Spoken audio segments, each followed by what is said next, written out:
วันนี้มาดูว่าตอนฝนตกนี่แล้วกันว้าวลกมากเสร็จแล้วก็พรุ่งนี้จะเจอไม่เห็นหน้านะพรุ่งนี้ค่อยเห็นที่บนนี้แล้วก็เห็นไหมนี่น้ำฉดกินเท่าไหร่ก็ไม่โตนี่คือน้ำแข็งมหัศจรรย์ที่เราแช่ไว้ฮ่าอันนี้จ้ะใส่เสื้อผ้าหรือจะใส่แบบหมดทุกคนเครื่องครัวอู้กินบ้างไหมนี่ปลาหมึกแกครับหนักอร่อยคนต้องงานนะเพราะฉะนั้นเราจะเที่ยงกันใช่ไหมเจ้าหมานี่คือด่าแล้วแม่ไม่ชอบผมนั่นคือแก่นก็ลูกรักแม่มากใช่ไหมจะโป้เลย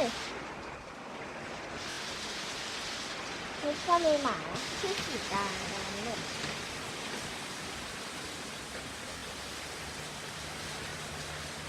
ใช่ไหมนั่นคือกันไม่ได้มีใครอยู่เลยนี่คือสระที่ไม่ยอมปิดใช่แล้วค่ะลื่นอะไรก็ไม่รู้ใครอยากกินขนมบ้างช่วย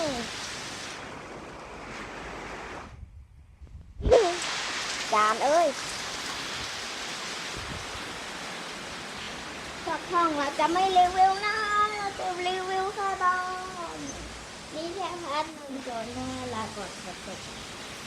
จะเล่นจะเดินหน้าบ้านกันนะค่อยไปว้าวนี่คือหมีควายนะพี่สีตา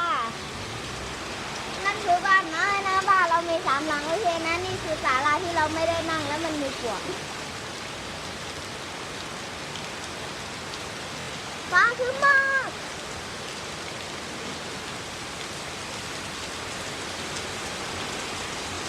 ลาก่อน